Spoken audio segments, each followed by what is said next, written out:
Hello दोस्तों, ये हमारा वीडियो है। वीडियो को आप ले सकते हैं, हमें कोई समस्या नहीं है। वे प्रारंभिक अवलोकन से यह समझने का प्रयास कर रहे थे कि यहाँ क्या हुआ था। टीम के नेता ने सभी सुझावों पर सहमति जताते हुए अपना सिर हिलाया। मुझे लगता है कि आप सही हैं। जहाँ तक स्वर्गीय दानव का सवाल है, वो आदमी शायद बीच में जो कुछ छोड़ गया था उसे पूरा करने के लिए वापस आया था, और यह उसका परिणाम है, एक नष्ट शहर। उन्होंने कहा, चलो किसी से पूछते हैं कि क्या हम सही है। राजघराने में कोई तो होगा जो ऐसी चीजों के बारे में जानता होगा, दूसरे दूत ने कहा, और उसने किसी व्यक्ति को ढूंढते हुए इधर उधर देखा। पास में एक व्यक्ति को देखकर उसने पुकारा, अरे रुको। एक बूढ़ा आदमी अपने घर की ओर जा रहा था। तभी उसने पीछे से एक आवाज सुनी। रुकने के बाद उसने पीछे मुड़कर देखा तो कुछ अजीबोगरीब कपड़े पहने हुए लोग थे। उनके कपड़े इस साम्राज्य में आमतौर पर पहने जाने वाले कपड़ों से थोड़े अलग लग रहे थे, लेकिन वे कपड़े बुरे नहीं लग रहे थे। हाँ, तुम क्या चाहते हो? उसने पूछा। हम जानना चाहते हैं कि हम शाही परिवार से किसी को कहाँ पा सकते हैं, वो जो इस समय इस साम्राज्य का प्रभारी है, पहले दूत ने अपनी इच्छा व्यक्त करते हुए कहा। ओह, तुम शाही परिवार से मिलना चाहते हो? तुम थोड़ा देर से आए हो, बूढ़े आदमी ने आह भरते हुए जवाब दिया। वे सभी इस आपदा में मर चुके हैं, जिसने हमारे आधे शहर को नष्ट कर दिया है।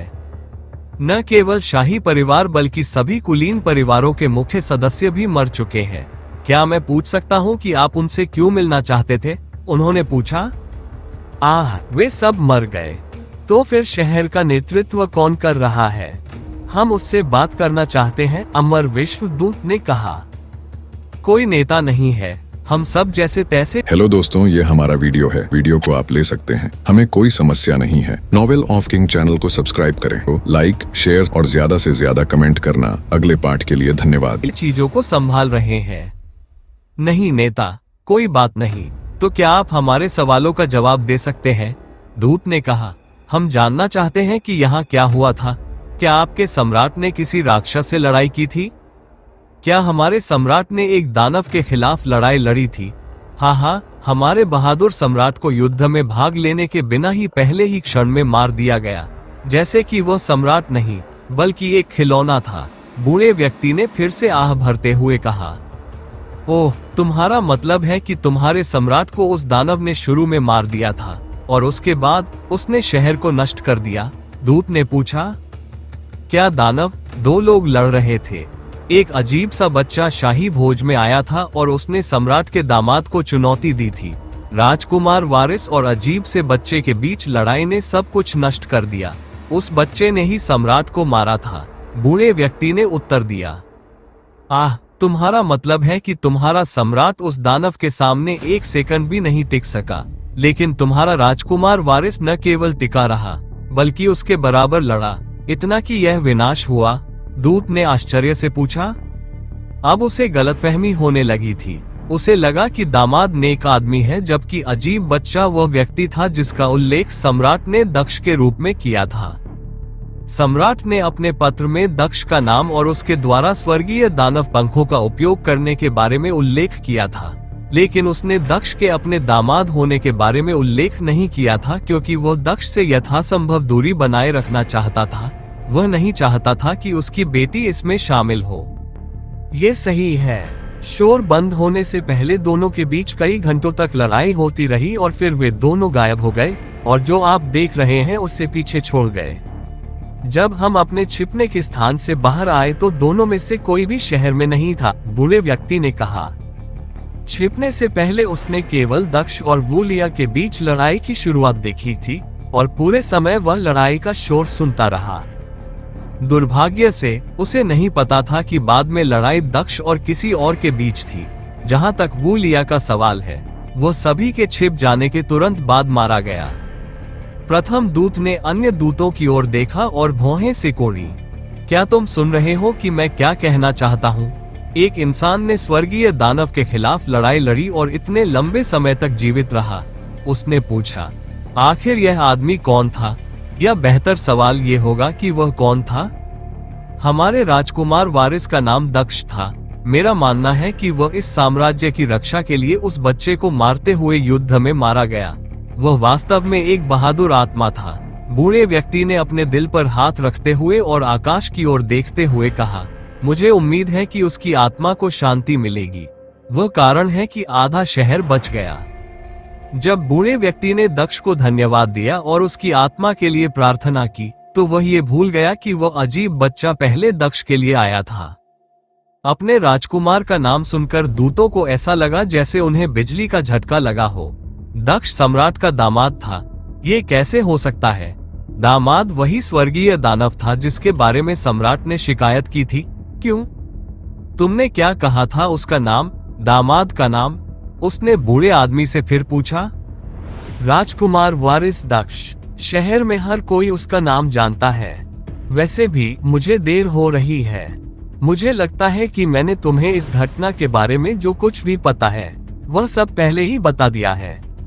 मैं चला जाऊंगा, बूढ़े आदमी ने जाने से पहले जवाब दिया। दूत ने अपना हाथ बढ़ाया, लेकिन वह रुक गया और उसने बूढ़े व्यक्ति को नहीं पुकारा। चलो इस बारे में सुनिश्चित करने के लिए कोई दूसरा व्यक्ति ढूंढते हैं, उसने कहा और दूसरे व्यक्ति की तलाश शुरू कर दी। उसके दिमाग में हजारों सवाल घूम रहे थे। जल्द ही उसे एक और व्यक्ति मिल गया। आपके सम्राट के दामाद का नाम क्या है? उसका नाम दक्ष था। मुझे आश्चर्य है कि क्या वो अभी भी जीवित है। थोड़ी देर की बातचीत के बाद दूसरा लड़का भी चला गया। ये पुष्टि हो गई है।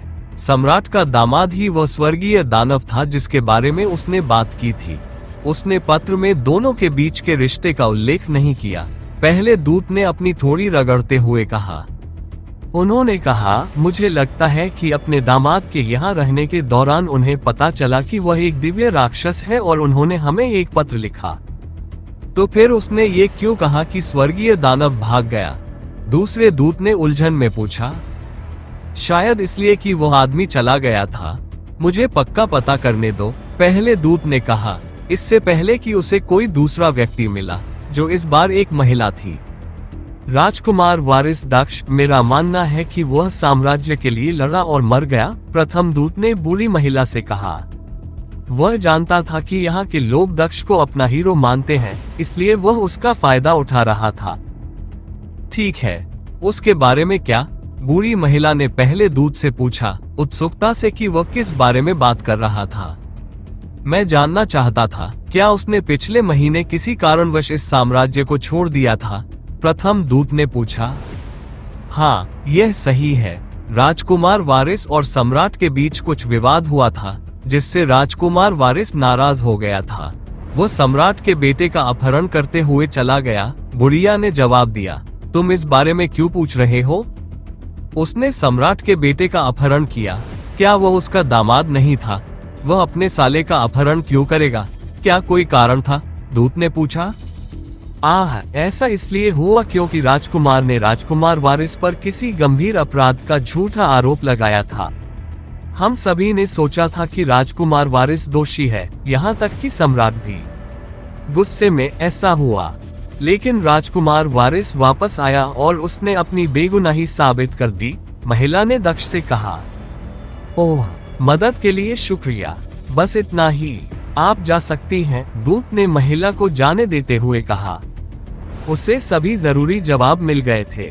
बूढ़ी महिला ने दूत की ओर संदेह भरी निगाहों से देखा, ये सोचकर कि ये अजीब दिखने वाले लोग कौन हैं। उसने 2 बार पूछा था कि वे दक्ष के बारे में क्यों जानना चाहते हैं, लेकिन उन्होंने कोई जवाब नहीं दिया था।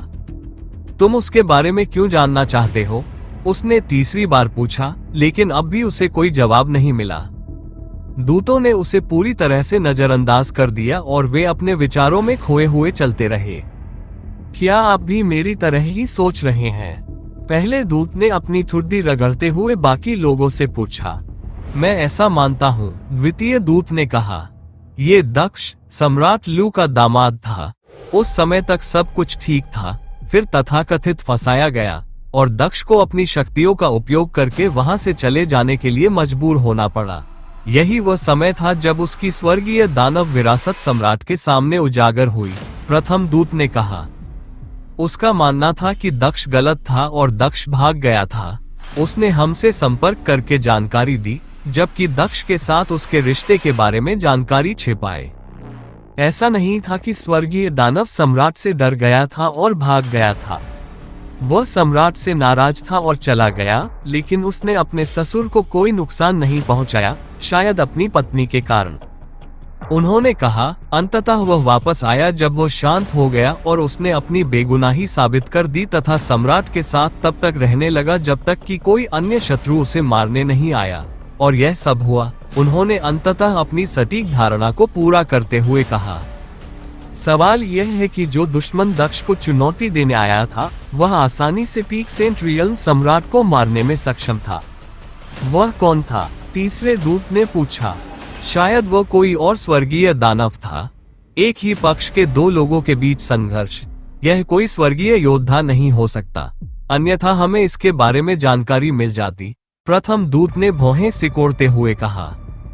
यह सही है, ये संभव है कि दो स्वर्गीय दानव रक्तरेखा सदस्य यहाँ लड़ रहे थे और सब कुछ नष्ट कर रहे थे, और यह परिणाम है, उन्होंने कहा। लड़ाई के अंत के साथ ही दो लोग गायब हो गए और कोई नहीं जानता कि वे कहाँ गए। शहर से विनाश का कोई निशान नहीं है, इसलिए यह असंभव है कि वे लड़ते हुए चले गए। मुझे लगता है कि उनमें से एक मारा गया और दूसरा बच गया, और जो जीवित बचा था वह निश्चित रूप से एक स्वर्गीय दानव था, उन्होंने कहा। यह सही है, अब हमारा मिशन इस स्वर्गीय दानव को ढूंढना है, दूसरे दूत ने कहा। पहले दूत ने सिर हिलाते हुए कहा। उसने पांचवें दूत की ओर देखा क्योंकि उसने कहा था, तुम अमर दुनिया में वापस जाओ और उत्तरी सम्राट को सूचित करो कि यहाँ एक स्वर्गीय दानव के प्रकट होने की सूचना सच है। इस बीच हम उसे पकड़ने की कोशिश करेंगे अगर वो इस ग्रह से भाग नहीं गया है। जैसे ही योजना ने आकार लेना शुरू किया, 5 पुरुषों की टीम का 5वां आदमी इस स्थान से वापस अमर दुनिया के लिए रवाना हो गया। बाकी लोगों ने अंधेरे के उस रास्ते का अनुसरण करना शुरू कर दिया जो दक्ष की आभा से निकला था जब वह अपने डार्क सैक्रिफाइस रूप में था। वे इस रास्ते को रॉयल सिटी से निकलते हुए देख सकते थे। जब दक्ष धीमे कदमों से तंबू से बाहर निकला तो गर्म सुबह आ चुकी थी। जहां तक महिलाओं का सवाल है, उन्होंने तंबू और बाकी सामान को अपने भंडारण घेरे के अंदर रख दिया और जाने के लिए तैयार हो गई। दक्ष उस बूढ़ी महिला को अंतिम अलविदा कह रहा था जिसने उसकी जान बचाई थी। ठीक है दादी, अब हमारे जाने का समय हो गया है, उसने बूढ़ी महिला से कहा और उसके कमजोर हाथों को पकड़ लिया। आपने मेरी जो मदद की है उसके लिए आपका बहुत बहुत धन्यवाद। मुझे धन्यवाद मत दो, मैंने कुछ खास नहीं किया और बदले में मुझे कुछ महीनों के लिए नए लोगों की संगति मिली जिन्होंने मेरे साथ अपने परिवार की तरह व्यवहार किया। यह आदान प्रदान इसके लायक था, बूढ़ी महिला ने दक्ष को जवाब दिया और उसके झुर्रियों भरे चेहरे पर एक शांत मुस्कान थी। अपनी भंडारण अंगूठी से दक्ष ने एक और भंडारण अंगूठी निकाली जो उसने बूढ़ी महिला को दे दी। दादी, यह एक छोटा सा उपहार है, इसमें वह सब कुछ है जिसकी आपको आवश्यकता हो सकती है। दवा, कुछ कीमती सामान जो आपको जरूरत पड़ने पर बेच सके और कुछ ऐसा जो आपकी सुरक्षा भी कर सके, उसने अंगूठी सौंपते हुए कहा। रुको, मुझे खजाने और सोने की जरूरत नहीं है, मेरे जैसी बूढ़ी औरत उसका क्या करेगी? बूढ़ी औरत ने दक्ष से पूछा, जबकि वह मना करने की कोशिश कर रही थी। चिंता मत करो दादी, यह अंगूठी एक उपहार है और यह वैसे भी मेरे लिए बेकार है क्योंकि इस अंगूठी में मौजूद खजाने मेरे जैसे मजबूत साधक के लिए किसी काम के नहीं है। जहां तक सोने की बात है, वह भी बेकार है क्योंकि वह सोना केवल इसी साम्राज्य में मान्य है। मैं इस साम्राज्य में फिर कभी नहीं लौटूंगा, इसलिए मुझे उसका कोई उपयोग नहीं है। यह मेरे लिए बस जगह की बर्बादी है, दक्ष ने कहा, यह व्यक्त करने की कोशिश करते हुए कि इन चीजों को खोना उसके लिए कोई मायने नहीं रखता। जहां तक दवाइयों की बात है, मैं खुद भी थोड़ा बहुत कीमियागर हूँ, इसलिए ऐसी दवाएं मैं आसानी से बना सकता हूँ, इसलिए चिंता मत करो, उन्होंने आगे कहा। उपहार स्वीकार करो, नहीं तो मैं परेशान हो जाऊंगा। सांस, बूढ़ी महिला के होठों से एक गहरी आह निकली और उसने सिर हिलाया। ठीक है, मैं इसे स्वीकार कर लूंगी, उसने कहा। ये बेहतर है, दक्ष ने पीछे मुड़ने से पहले आखिरी बार कहा, एक बार फिर हर चीज के लिए शुक्रिया। उम्मीद है हम फिर मिलेंगे, उसने कहा और फिर उसने सर्प सम्राट को बुलाया। वो पहले भी सर्प सम्राट से बात कर चुका था, इसलिए जब वो बड़ा होने लगा तो सर्प सम्राट ने समय की परवाह नहीं की। अपने सामने एक अजगर जैसे सांप को आते देख वृद्ध महिला चौंक गई, क्योंकि वो कुछ कदम पीछे हट गया। वो सोच में पड़ गई कि आखिर ये लोग कौन थे। उनके पास एक ड्रैगन था जो उनकी सवारी था। जहां तक उस आदमी की बात है, वो खजाने को कैंडी की तरह दे रहा था। क्या वह कोई राजकुमार था? आखिर वह कौन था जिसे उसने बचाया था? और वह इतनी गंभीर चोटों से ठीक होने के लिए कितना मजबूत था? ये लोग, वे इस दुनिया से बाहर थे। क्या कल्टीवेटर इतने मजबूत थे? उसके गांव के बाहर कोई साधक नहीं था। उसे साधकों से मिलने का मौका बहुत कम मिलता था, और जो साधक मिलते भी थे वे आम लोगों से ज्यादा ताकतवर नहीं थे। लेकिन उसके सामने ये लोग सच्चे साधक जैसे लगते थे।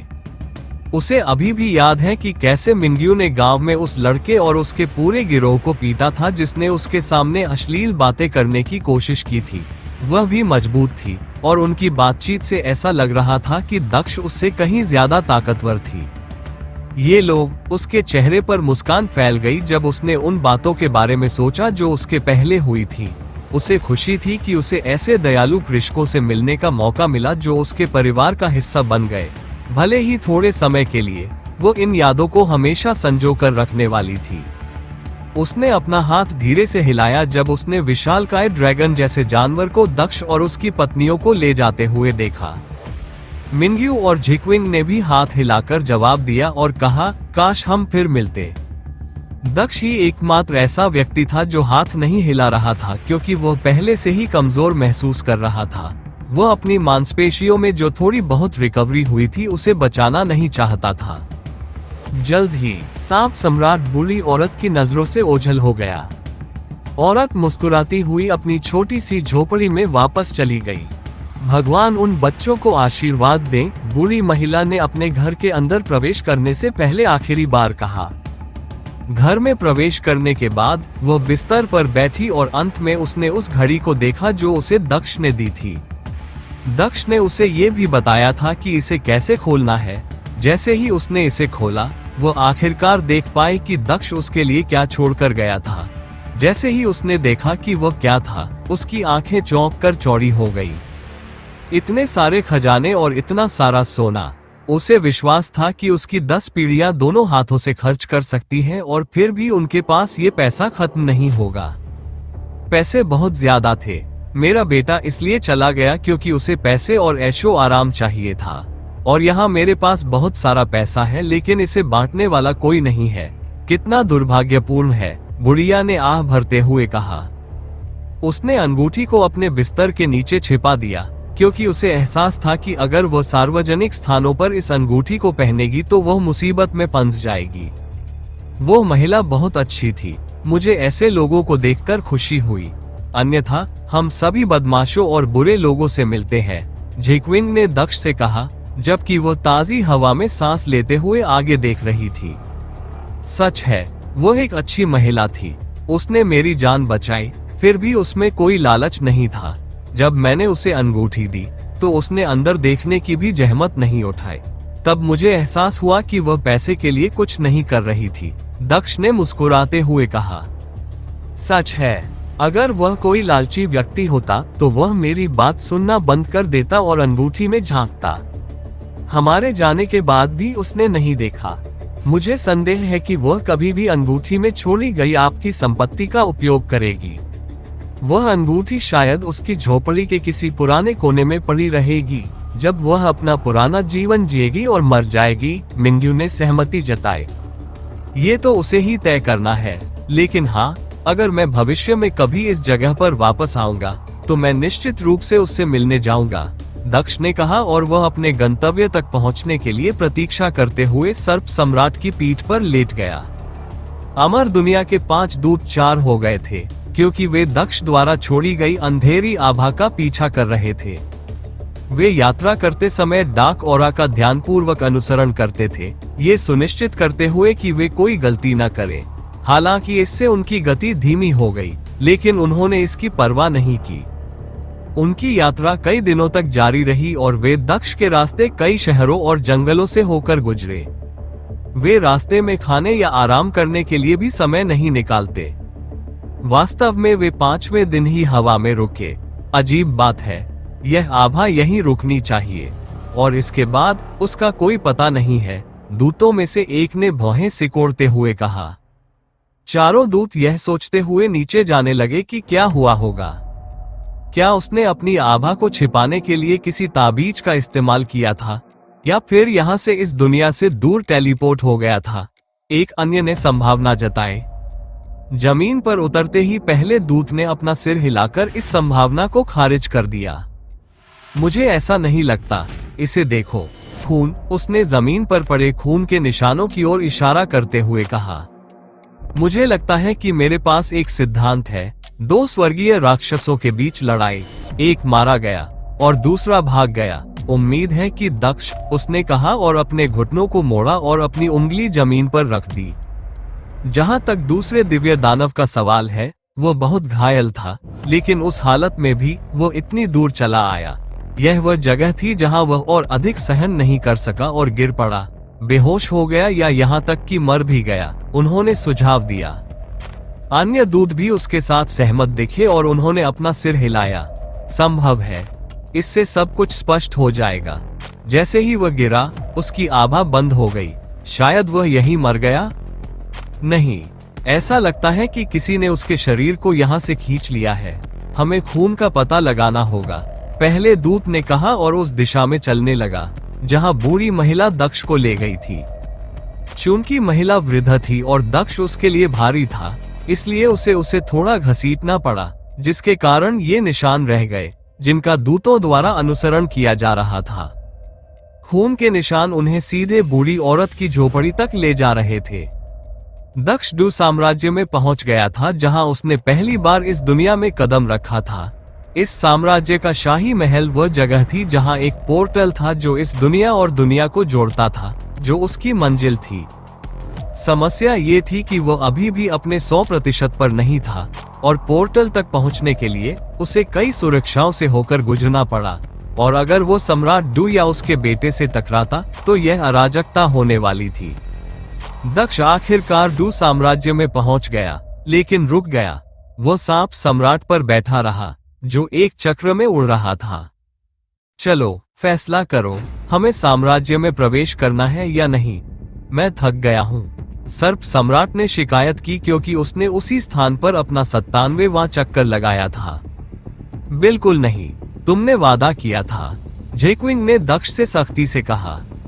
मुझे पता है कि मैंने वादा किया था कि अगर मैं पूरी तरह से ठीक नहीं हुआ तो मैं अंदर नहीं जाऊंगा, लेकिन समझने की कोशिश करो। हमें जितनी जल्दी हो सके उतनी जल्दी निकल जाना चाहिए। इसके अलावा कोई जोखिम नहीं है। मैं अब ठीक से चल सकता हूँ और मैं अपने शरीर के अंगों का भी इस्तेमाल कर सकता हूँ। बाकी के लिए मैं जल्द ही पूरी तरह से ठीक हो जाऊंगा। दक्ष ने जवाब दिया, अपनी बात समझाने की कोशिश करते हुए। वह जानता था कि उसने वादा किया था कि अगर वह पूरी तरह से ठीक नहीं हुआ तो वह साम्राज्य में प्रवेश नहीं करेगा, लेकिन ऐसा इसलिए था क्योंकि उसे लगा था कि अब तक वह ठीक हो चुका होगा। उसने वास्तव में नहीं सोचा था कि इस वजह से उसे देरी होगी। दुर्भाग्य से उसकी धारणा गलत साबित हुई। उसके शब्द उसे वापस काट रहे थे, शायद वही शब्द जो उसने पिछली बार बहुत हल्के में कहे थे। मिंग्यू, जेक्विंग से कहो कि मैं अंदर जाने के लिए ठीक हूँ। वो तकनीकी तौर पर विरोध नहीं करना चाहती, दक्ष ने मिंग्यू से कहा और उसे अपनी तरफ खींचने की कोशिश की। अरे, मुझे इसमें घसीटने की कोशिश मत करो। जब ये तथाकथित वादा किया गया था तब मैं वहां मौजूद भी नहीं थी, इसलिए मैं इस बारे में बात नहीं कर सकती। लेकिन अगर तुमने जीकिंग से कुछ वादा किया है तो उसे तुम्हें इसे तोड़ने देना चाहिए, मिंग्यू ने जवाब दिया और उसने इस मामले से अपने हाथ धो लिए। वह किसी का पक्ष लेकर अपने हाथ खराब नहीं करना चाहती थी। तुम, दक्ष ने जेक्विन के जवाब पर अपनी आंखें घुमाई। तुम बहुत। दक्ष अपनी बात पूरी भी नहीं कर पाया था कि जेक्विन ने उसे बीच में ही रोक दिया। क्या?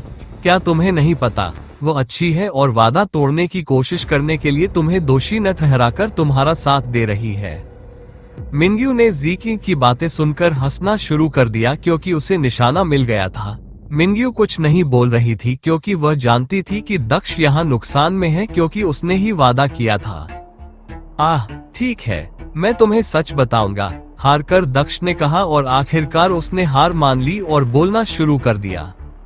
वास्तव में कुछ दुश्मन हैं जो किसी कारण से मेरी तलाश शुरू कर सकते हैं और वे दुश्मन वास्तव में शक्तिशाली है। मुझे नहीं लगता कि मैं जिस स्थिति में हूँ उसमें मैं उनका सामना कर सकता हूँ। उसने सच्चाई बताना शुरू किया। इसलिए मैं जल्द से जल्द इस दुनिया को छोड़ना चाहता हूँ ताकि मैं उनसे जितना हो सके उतना दूर रह सकूं क्योंकि वे संत क्षेत्र विशेषज्ञ से भी अधिक शक्तिशाली होंगे। इसलिए मैं जाना चाहता हूँ। पूरी तरह स्वस्थ न होते हुए भी चले जाना अस्वस्थ होते हुए दुश्मनों से लड़ने से कहीं बेहतर है और जितना अधिक समय मैं यहाँ रहूंगा इसकी संभावना उतनी ही कम होती जाएगी, उसने आह भरते हुए कहा। जब उसने जिक्विन को सच्चाई बताई तो वह उसकी प्रतिक्रिया सुनने के लिए इंतजार करने लगा, लेकिन उसे ये देखकर आश्चर्य हुआ कि वह मुस्कुरा रही थी। तो मैं सही थी, उसने दक्ष से कहा। मुझे पहले से ही लग रहा था कि बिना ठीक हुए भी तुम्हारे यहाँ आने का कोई कारण था और ऐसा इसलिए नहीं था कि तुम्हें खजाने तक पहुँचने की जल्दी थी। मैं जानती हूँ कि तुम लालची आदमी नहीं हो, उसने आगे कहा। तो ये सच है, तुम अभी भी सुरक्षित नहीं हो और तुमने हमें ये पहले क्यों नहीं बताया? जेक्विन ने पूछा।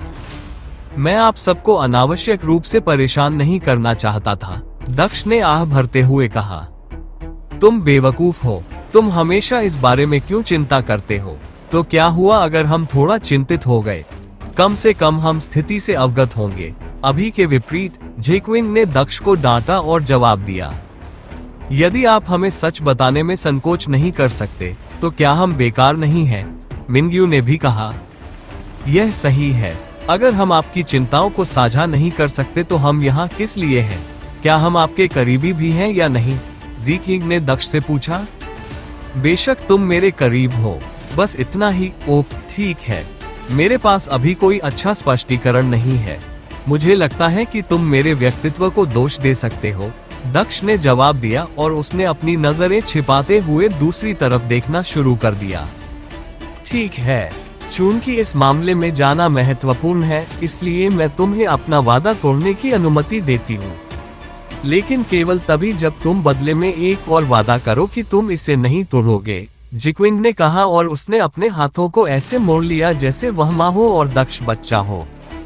कौन सा वादा? दक्ष ने पूछा। उसे आश्चर्य हो रहा था कि वह क्या चाहती है। एक वादा कि तुम बिना किसी नुकसान के इस दुनिया को सफलतापूर्वक छोड़ दोगे। ऐसा तभी करो जब तुम्हें विश्वास हो कि तुम सुरक्षित रहते हुए ऐसा कर सकते हो। क्या तुम वादा करते हो? जिक्विन ने पूछा। वो वादा? दक्ष ने मुस्कुराते हुए पूछा। क्या ये भी कोई वादा था? क्या इसकी कोई जरूरत भी है? बेशक, मैं ऐसा करूंगा। सिर्फ एक बेवकूफ ही बिना सुनिश्चित हुए ऐसा जोखिम लेगा। दक्ष ने पूछने से पहले जवाब दिया। मैं कोई बेवकूफ नहीं हूँ जो अपनी जिंदगी की परवाह नहीं करता, है ना? उसके प्रश्न पर मिंग्यू और जिक्विन दूसरी ओर देखने लगे और कोई उत्तर नहीं दिया। अरे, तुम मुझे जवाब क्यों नहीं दे रहे हो? दक्ष ने उनके जवाब पर आश्चर्य जताते हुए पूछा। आगे बढ़ते हुए, क्या तुम वादा करोगी या नहीं? जिक्विन ने पूछा और उसने पिछले सवाल को नजरअंदाज कर दिया। मैं वादा करता हूँ कि मैं खुद को सुरक्षित रखते हुए निकलूंगा। चिंता मत करो, मैं वैसे भी ऐसी स्थिति में किसी से लड़ने की योजना नहीं बना रहा था, दक्ष ने सिर हिलाते हुए जवाब दिया।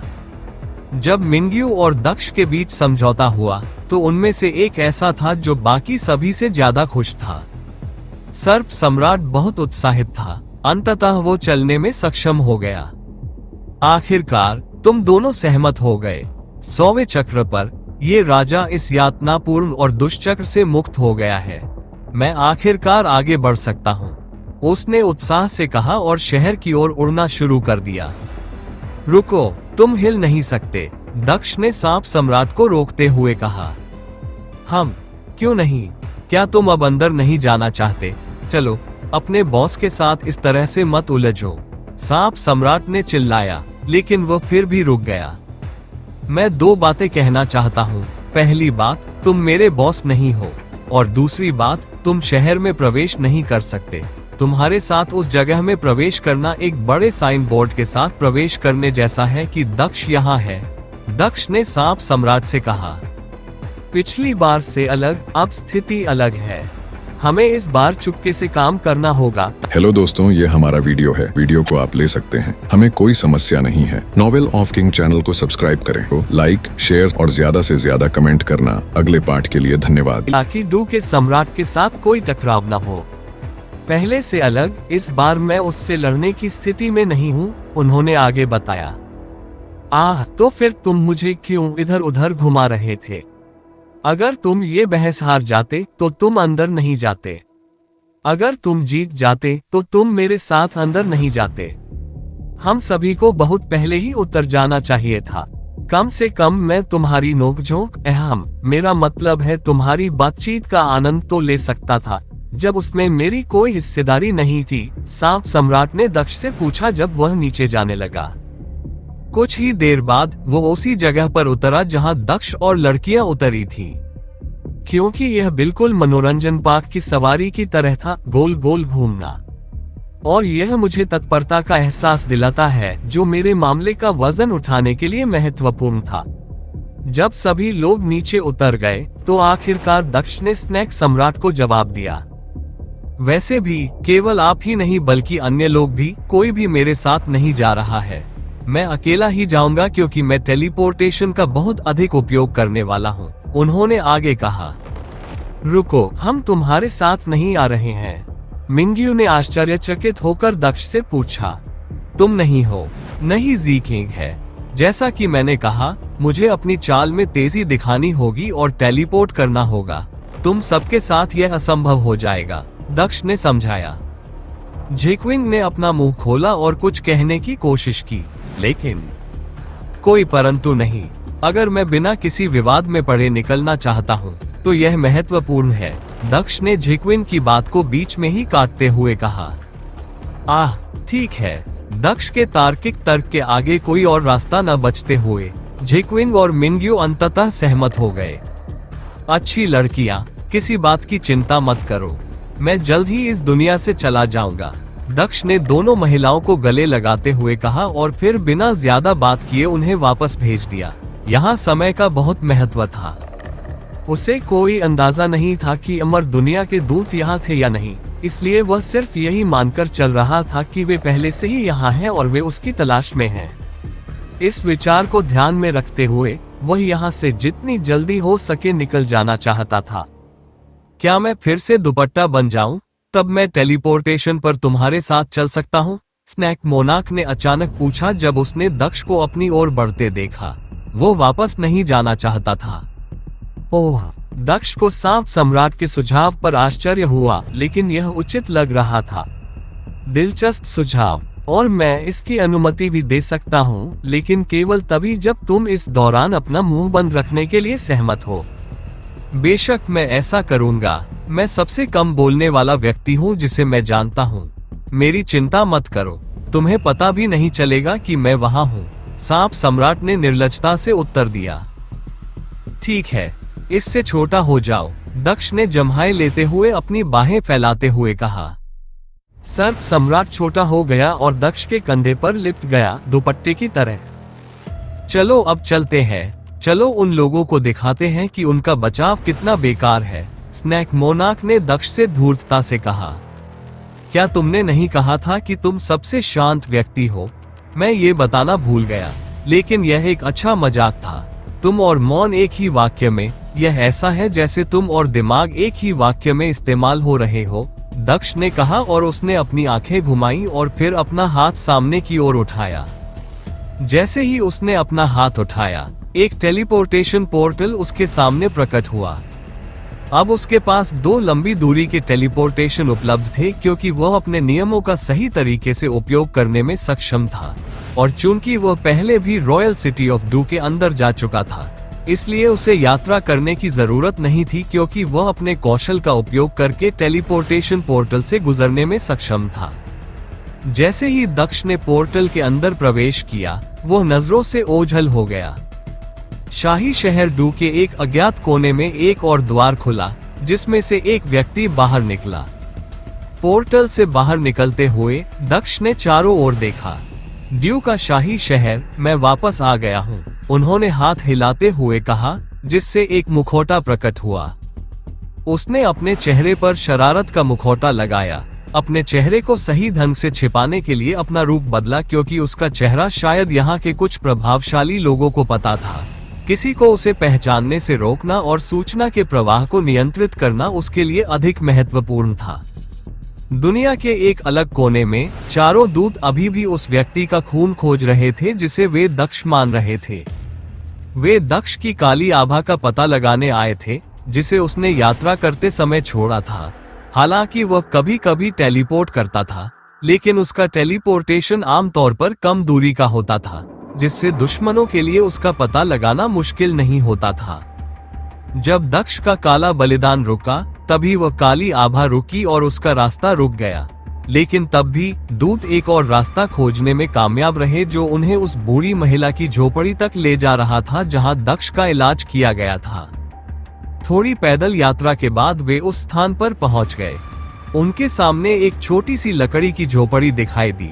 तो यह वह जगह है जहां शव को ले जाया गया था। मुझे कोई भी काला निशान बाहर नहीं दिखाई दे रहा है, वह अभी भी अंदर ही होगा, प्रथम दूत ने झोपड़ी के दरवाजे की ओर कदम बढ़ाते हुए कहा और उसे लात मारकर खोल दिया। आप लोग कौन हैं? आप यहाँ क्या कर रहे हैं? अचानक दरवाजा खुला तो झोपड़ी के अंदर बैठी महिला चौंक गई। 4 अजनबी लोग बिना इजाजत घर के अंदर घुस आए थे। क्या तुम चोर हो? जो कुछ भी तुम्हें चाहिए ले लो, मुझे मत मारो, उसने कहा, अमर विश्वदूतों को चोर समझकर। बुढ़िया की बातों को नजरअंदाज करते हुए पांचों दूत इधर उधर देखते रहे।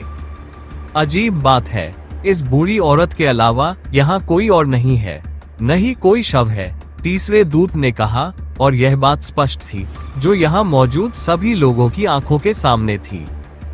तुम मुझे बताओ वह कहाँ है? वह स्वर्गीय दानव कहाँ है? प्रथम दूत ने बुढ़िया से सख्ती से पूछा। क्या राक्षस? मैं किसी राक्षस को नहीं जानती, बूढ़ी औरत ने जवाब दिया। शायद कोई गलतफहमी हो गई है। कोई गलतफहमी नहीं है, खून का वह निशान यहीं खत्म होता है। बताओ वह घायल शरीर कहाँ है जिसे तुम घसीटकर यहाँ लाए हो? दूत ने फिर पूछा। हम दक्ष, वे उसे दानव कह रहे हैं। ये लोग कौन हैं? उनके सवाल सुनकर बुढ़िया को आखिरकार समझ आ गया कि वे किसके बारे में बात कर रहे थे। वो चिंता में पड़ गई कि कहीं ये वही बुरे लोग तो नहीं हैं जिन्होंने दक्ष को घायल किया था। दक्ष जब तक उसके साथ रहा, उसने उस पर बहुत अच्छा प्रभाव डाला था। वह उसे कभी भी बुरे लोगों के रूप में नहीं देख सकती थी, और इस प्रकार उसके सामने आए 2 बुरे लोग थे जो एक निर्दोष को मारने की कोशिश कर रहे थे। उसने निर्णय लिया कि उसे दक्ष को इन बुरे लोगों से बचाना होगा और उन्हें कभी सच्चाई नहीं बतानी होगी। मुझे नहीं पता कि तुम किस बारे में बात कर रहे हो। मुझे एक घायल शरीर मिला था और मैं उसे यहाँ खींच कर लाया था, ये सोचकर कि शायद मैं उस व्यक्ति को ठीक कर सकूं, लेकिन तब तक बहुत देर हो चुकी थी। जब तक मैं उसे लेकर आया तब तक वह मर चुका था, इसलिए मैंने उसके शरीर को जला दिया। उसने दक्ष को बचाने के लिए झूठ बोला। ओह, तो तुमने शव जला दिया। क्या तुम जानते हो कि वह काले बालों वाला चांदी जैसी आंखों वाला लड़का कौन था? बिना कुछ जाने तुमने उसका शव जला दिया। प्रथम दूत ने चुपके से ये देखने के लिए पूछा कि क्या यहाँ आने वाला व्यक्ति वास्तव में दक्ष था या लड़ाई में शामिल दूसरा व्यक्ति। उन्होंने सीधे तौर पर उस व्यक्ति का रूप रंग नहीं पूछा, क्योंकि उनका मानना था कि महिला भी उनका वही वर्णन करेगी। मैं कैसे जानूं कि वह कौन था? मैंने एक घायल शरीर देखा, उसे बचाने की कोशिश की और असफल रही। ऐसा नहीं है कि मैं किसी मृत व्यक्ति से पूछ सकती थी कि वह कौन था, बुढ़िया ने आह भरते हुए उत्तर दिया। सच है, ऐसा नहीं है कि आप दक्ष से पूछ सकते थे कि वह कौन था, प्रथम दूत ने महिला से सहमति जताते हुए हाथ जोड़ते हुए कहा। तो तुमने उसका शव कहाँ जलाया? क्या हम वो जगह देख सकते हैं? उसने आगे पूछा। हाँ, बूढ़ी महिला ने सिर हिलाया और झोपड़ी से बाहर चलने लगी। अन्य दूत भी उसके पीछे चलने लगे।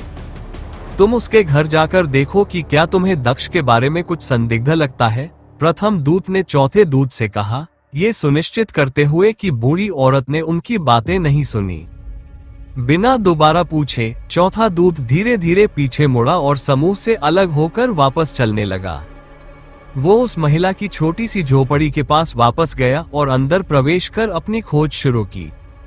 चूंकि वह छोटी झोपड़ी बहुत बड़ी नहीं थी, इसलिए उसे खोज पूरी करने में ज्यादा समय नहीं लगा और अंततः वह चीज मिल गई जिसे वे खोज रहे थे। एक नश्वर महिला जिसके पास एक भंडारण अंगूठी है जिसमें बहुत सारे खजाने हैं। हाँ, दिलचस्प है। हालांकि यहाँ और कुछ नहीं है। मुझे लगता है कि यहाँ खोज समाप्त हो गई है, चौथे दूत ने कहा और फिर झोपड़ी से निकल गया। जल्द ही अन्य दूतों के साथ मिल गया। तो यह वो जगह है जहां आपने शव को जलाया था? दूत ने तालाब के किनारे की ओर देखते हुए पूछा। हाँ, यही वो स्थान था, वृद्ध महिला ने एक ऐसे स्थान की ओर इशारा करते हुए कहा जहां घास आदि कुछ भी नहीं था। जगह जगह जलने के निशान मौजूद थे।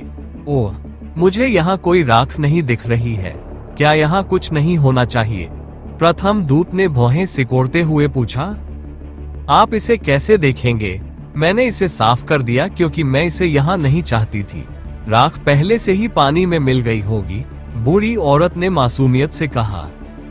ओह, तो ये पानी में मिल गया, प्रथम दूत ने अपनी थोड़ी रगड़ते हुए कहा। हाँ, बूढ़ी औरत ने फिर दोहराया। क्या मैं आपसे कुछ पूछ सकता हूँ? आप हमें क्या समझते हैं? बेवकूफ जो किसी भी बात पर विश्वास कर लेंगे या बच्चे? कृपया उत्तर दें, प्रथम दूत ने कहा। क्या? बूढ़ी औरत ने बिना कुछ समझे पूछा। मुझे कहना होगा कि एक मनुष्य के रूप में आप झूठ बोलने में बहुत अच्छे हैं, लेकिन आप अभी भी इतने अच्छे नहीं हैं कि हमें ये देखने के लिए किसी कलाकृति की आवश्यकता हो कि आप झूठ बोल रहे हैं या नहीं, प्रथम दूत ने कहा और उसके चेहरे की मुस्कान गायब हो गई। तो क्या तुम मुझे बता रहे हो कि क्या हुआ था, या मैं तुम्हें मार दूं और तुम्हारे भूत से पूछूं? उसने आगे पूछा। तुम क्या कह रहे हो? मैं समझी नहीं। बूढ़ी औरत ने फिर से अज्ञानता से काम लिया और एक कदम पीछे हट गई। मैं पूछ रहा हूँ कि क्या तुम मुझे सच बताओगे या मैं पहले तुम्हें मार दूं? पीछे से भी वही आवाज आई। पीछे मुड़कर महिला ने देखा कि पीछे वही आदमी खड़ा है जो पहले उसके सामने बैठा था। इससे पहले कि वह अपने होंठ खोल पाती, उस आदमी ने उसका गला पकड़ लिया और उसे हवा में उठाने लगा। उस समय चौथा दूत भी प्रथम दूत के पास आ पहुंचा। तुम्हें क्या मिला? प्रथम दूत ने चौथे से पूछा। यह अंगूठी, मेरा मानना है कि यह किसी की जान बचाने के लिए किसी की ओर से उपहार है। मैं इसमें उस आदमी की आभा देख सकता हूँ, चौथे दूत ने कहा और अपने हाथ को ऊपर उठाकर अपने हाथ में रखी अंगूठी दिखाए। एक क्षण भी इंतजार किए बिना उसने अंगूठी के अंदर रखे सारे खजाने बाहर निकाल लिए। अंगूठी में बहुत सारे खजाने हैं, लेकिन ये सबसे कीमती खजाना नहीं है जो एक स्वर्गीय दानव के पास हो सकता है। अंगूठी भी बहुत उच्च गुणवत्ता की नहीं है। ऐसा लगता है कि उसने उसे जाने से पहले उपहार के रूप में वे खजाने दे दिए जिनकी उसे जरूरत नहीं थी, उसने कहा जब उसने चारों ओर सभी खजानों को देखा। ये तुम गलत हो। मैंने उसके शव को जलाने से पहले उसके शरीर से यह समय लिया था, महिला ने फिर जोर दिया। बूढ़ी औरत, मुझे लगता है कि तुमने नहीं सुना कि उसने क्या कहा। यह उस स्वर्गीय दानव की मुख्य अंगूठी नहीं है। हम इस बारे में लगभग निश्चित हैं। इसलिए हमें ये बहाना मत दो कि तुमने उसकी मृत देह से अंगूठी निकाली है। अगर तुमने ऐसा किया होता तो तुम्हें यह अंगूठी नहीं मिलती, बल्कि उसकी अधिक कीमती अंगूठी मिलती, प्रथम दूत ने मुस्कुराते हुए कहा। हमें पहले से ही पता था कि आप झूठ बोल रहे हैं, लेकिन अब आपका झूठ कुछ ज्यादा ही स्पष्ट हो रहा है, दूसरे दूत ने बीच में बोलते हुए कहा। ईमानदारी से कहूं तो इस समय हमें तुम्हारी जरूरत भी नहीं है। यह अंगूठी हमें उस आदमी तक पहुंचाने के लिए काफी है, लेकिन फिर भी मैं तुम्हारा जवाब सुनना चाहूंगा। वह कहाँ जा रहा था? प्रथम दूत ने फिर पूछा। बूढ़ी औरत समझ गई कि वह पकड़ी गई है और उन्हें सच्चाई पता है, लेकिन जब उन्होंने कहा कि वे अंगूठी के साथ दक्ष को ढूंढ सकते हैं तो उसने उन पर विश्वास नहीं किया, अन्यथा वे उससे जवाब नहीं पूछते। उसे लगा कि वे उससे जवाब पाने के लिए झांसा दे रहे हैं। मुझे नहीं पता कि वह कहाँ जा रहा था क्योंकि वह पहले ही मर चुका है। तुम मुझ पर विश्वास नहीं करते, ये ठीक है। तुम मुझे मारना चाहते हो, ये भी ठीक है। मैं पहले से ही एक बूढ़ी औरत हूँ। मेरे जीवन के बमुश्किल कुछ दिन बचे हैं।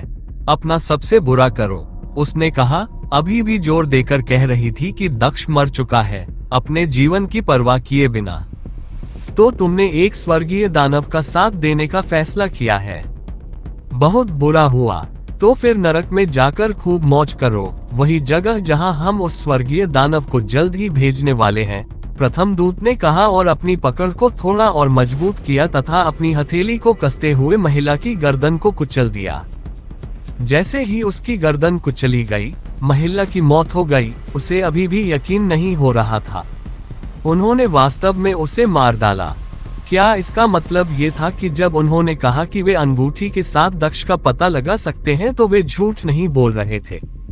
अगर वे उसे पा सकते हैं तो वे निश्चित रूप से उसे मार सकते हैं। आखिरकार दक्ष घायल हो गया था। दक्ष ने अपना रूप बदलते हुए डू के शाही शहर में प्रवेश किया। उनका मानना था कि वह अभी भी किसी से लड़ने के लिए पूरी तरह से तैयार नहीं थे। उनका स्वास्थ्य अभी भी कमजोर था। यही वजह थी कि वह रॉयल सिटी की ओर बढ़ते हुए किसी भी संघर्ष और यहाँ तक कि गार्ड से भी बच रहे थे। उनका मानना था कि उन्हें रॉयल पैलेस के अंदर कुछ टेलीपोर्टेशन की जरूरत थी। उसके बाद ही वे उस कमरे में पहुंचे जिसमें टेलीपोर्टेशन पोर्टल था। सौभाग्य से उन्हें बस इन टेलीपोर्टेशन की जरूरत थी, क्योंकि पिछली बार जब वे वहां पहुंचे थे तो वे उस टेलीपोर्टेशन संरचना से बाहर निकल चुके थे। टेलीपोर्ट करने की सभी शर्तें पूरी हो चुकी थी। यदि वो कर सकता तो वो कई टेलीपोर्टेशन के बजाय सीधे फॉर्मेशन रूम में टेलीपोर्ट हो जाता, लेकिन 200 मीटर की छोटी दूरी की टेलीपोर्टेशन सीमा समस्या थी। शाही महल बहुत अधिक लंबा था और कुछ गलियारे स्वयं सैकड़ों मीटर लंबे थे। पिछली बार उसने वे स्थान भी देखे थे जहां पहरेदार खड़े थे। वो केवल यही उम्मीद कर सकता था कि पहरेदार अभी भी उन्हीं स्थानों पर होंगे, क्योंकि इससे उसके लिए चीजें आसान हो जाएंगी। जब वो शहर से गुजर रहा था तो उसने दूर से एक व्यक्ति को एक दुकान के प्रवेश द्वार पर खड़ा देखा। वो लड़का, क्या यह वही नहीं है जो शाही महल में था और जब मैं टेलीपोर्टेशन रूम से निकला था तब वहां चक्कर लगा रहा था? जब उसने गार्ड की वर्दी पहने हुए आदमी को देखा तो उसके चेहरे पर आश्चर्य की लकीर उभर आई। उसे याद आया कि पिछली बार जब वह शहर में आया था तो उसने उस आदमी को देखा था। वो व्यक्ति उच्च पदस्थ रॉयल गार्डों में से एक था, जिसे रॉयल पैलेस में कहीं भी सुरक्षा की जांच करने के लिए आने जाने की अनुमति थी। मुझे लगता है मैं जानता हूँ कि तुम क्या सोच रहे हो। तुम्हें फिर से सोचना चाहिए। तुम संघर्ष के लिए किसी भी हालत में नहीं हो, दक्ष के कुछ कहने से पहले ही जून ने कहा। तुम्हें क्या लगता है मैं क्या करने जा रहा हूँ? दक्ष ने प्रसन्नतापूर्वक पूछा। तुम उसे बाहर ले जाना चाहते हो और उसकी जगह लेना चाहते हो, जून ने कहा। क्या मैं सही नहीं कह रहा हूँ? हाँ, आप मुझे बहुत अच्छी तरह से जानते हैं, दक्ष ने मुस्कुराते हुए कहा। ये सही है। मुझे यकीन नहीं है कि गार्ड पिछली बार की तरह उसी जगह पर होंगे। क्या होगा अगर मैं एक गलियारे में टेलीपोर्ट करता हूँ और वह जगह इस बार गार्ड से भरी हुई है? उसने आगे पूछा। मुझे न केवल उन सभी के खिलाफ लड़ना होगा, बल्कि सम्राट और अन्य भी दिखाई देंगे और हमला करना शुरू कर देंगे। मैं भी उसके साथ कोई विवाद नहीं करना चाहता, लेकिन समस्या यह है कि यह सफलता का सबसे अच्छा संभव मार्ग है। गार्डों को ये समझाने की कोशिश करने के बजाय कि एक अजनबी उनके सामने क्यों आया, मैं किसी ऐसे व्यक्ति के रूप में अंदर जा सकता हूं जिसे वे जानते हैं, उन्होंने कहा। इसके अलावा मैं कुछ तरकीबें भी अपना सकता हूं क्योंकि मैं यहाँ हूँ। दूसरी ओर अंदर यह असंभव होगा, उन्होंने आगे कहा और आखिरकार उन्होंने रॉयल गार्ड की ओर चलना शुरू कर दिया, जिन्होंने शायद अभी अभी आइटम की खरीदारी पूरी की थी। वो वापस शाही महल की ओर चलने लगा था। रुको सर, दक्ष ने पुकारा और तेजी से चलकर रॉयल गार्ड के पास पहुंचा, जो रुक गया और वापस मुड़ गया। हाँ, गार्ड ने उत्सुकता से दक्ष से पूछा। मुझे तुम्हें कुछ महत्वपूर्ण बताना है, कृपया प्रतीक्षा करो, दक्ष ने कहा। वो किसी बात को लेकर चिंतित लग रहा था। उसकी चिंता देखकर रॉयल गार्ड भी उत्सुक हो गए। आखिर इतनी जल्दी क्या हो गई है? मैंने एक हत्या देखी है, कृपया मेरे साथ आओ, जल्दी करो, दक्ष ने दृढ़ता से कहा। हालांकि दक्ष ने ऐसा कहा, लेकिन उस आदमी के चेहरे पर ऐसे भाव नहीं थे जैसे उसे इतनी छोटी सी बात की परवाह ही न हो। उसने अपना मुंह खोला और उसे बताया कि वह शहर के सामान्य गार्ड से पूछे न कि उससे। दक्ष ने उस आदमी के चेहरे पर आलसी और लापरवाह भाव देखा और महसूस किया कि उसे इसकी परवाह नहीं है। इसलिए दक्ष ने एक और भी दिलचस्प कहानी बनाने का फैसला किया, जिससे उस आदमी की प्रतिक्रिया निश्चित रूप से हो। उस आदमी को जीवन की परवाह नहीं थी, लेकिन वह निश्चित रूप से उस स्वर्गीय दुर्लभ खजाने की परवाह करता था, जिसके बारे में कहा जाता है कि वह इस दुनिया का सबसे दुर्लभ और सबसे महत्वपूर्ण खजाना है। एक साधक ने अभी अभी एक आदमी को मार डाला और अब वो उस आदमी की बेटी को पीटने की कोशिश कर रहा है। बार बार किसी चमत्कारी सप्तस्वर्ग जड़ी बूटी के बारे में पूछ रहा है। कृपया लड़की को बचा लो, दक्ष ने चिंतित होकर कहा। यद्यपि उसने लड़की को बचाने की बात कही थी, लेकिन उसने जानबूझकर खजाने की बात कही थी। ओह, 7 स्वर्ग जड़ी बूटी, रॉयल गार्ड ने आश्चर्य से पूछा। क्या आप कह रहे हैं कि उसने भी इसी बात के बारे में बात की थी? यह सही है। वह आदमी दूसरे आदमी से चोरी की गई 7 स्वर्ग जड़ी बूटी वापस मांग रहा था। यहाँ तक कि दूसरे आदमी ने भी बार बार मना कर दिया। उसे मार दिया गया और अब उसकी बेटी से भी यही सवाल पूछा जा रहा है। कृपया मेरे साथ आओ, दक्ष ने दृढ़ता से कहा। ठीक है, चूंकि आप किसी की जान बचाने के लिए इतने आग्रही हैं, इसलिए मैं आपकी मदद करूंगा। मुझे उस लड़की के पास ले चलो, रॉयल गार्ड ने कहा, लेकिन दक्ष ने उसकी आंखों में एक छिपी हुई लालच को नोटिस कर लिया। दक्ष ने उस आदमी को एक खाली गली तक पहुंचाया, फिर वह रुक गया। वे गली के अंदर है, उसने सामने वाली गली की ओर इशारा करते हुए कहा। गार्ड ने बिना कुछ सोचे समझे आगे बढ़कर दक्ष को अपने पीछे खड़ा होने दिया और वो स्वयं सुविधा के अंदर चला गया। जैसे ही रॉयल गार्ड ने सुविधा के अंदर प्रवेश किया, उसने देखा कि लड़की जमीन पर मृत पड़ी थी। पास में ही एक आदमी का शव पड़ा था और एक आदमी पीछे खड़ा था, जिसके हाथ में एक जड़ी बूटी थी और वह हंस रहा था। आखिरकार मुझे ये खजाना मिल ही गया। खजाने को देखकर रॉयल गार्ड की आंखें और भी चमक उठी। वो सही था, यह वाकई खजाना था। ये दुनिया के सबसे महंगे खजानों में से एक था और सबसे कीमती भी। रुको, उस खजाने को गिरा दो और उसे नुकसान मत पहुंचाओ, नहीं तो मैं तुम्हें मार डालूंगा। रॉयल गार्ड ने उस आदमी को चेतावनी दी और उसने अपनी तलवार निकाली। उसने फिर भी उस आदमी पर हमला नहीं किया, क्योंकि वह खजाने की जड़ी बूटी को नुकसान नहीं पहुंचाना चाहता था। उसे यह एहसास नहीं था कि उसके सामने खड़े 3 लोग कुछ और नहीं बल्कि दक्ष द्वारा बनाया गया एक भ्रम था, जो उसके पीछे था। दक्ष के हाथों में क्यूई से बनी एक तलवार दिखाई दी, जब वह रॉयल गार्ड से सिर्फ एक कदम पीछे खड़ा था। मुझे अभी वो जड़ी बूटी दे दो, शाही रक्षक ने उस आदमी से कहा, लेकिन उसके शब्द बीच में ही कट गए क्योंकि उसका सिर जमीन पर लुढ़क गया। उसे दक्ष ने मार डाला, जो उसके पीछे खड़ा था। बिना कोई अतिरिक्त समय गंवाए दक्ष ने रॉयल गार्ड के कपड़े उतार दिए और उन्हें पहन लिया। फिर उसने शरारत के मुखौटे की मदद से उस आदमी से मेल खाने के लिए अपना रूप बदल लिया और असली शरीर को अपने भंडारण रिंग में रख लिया।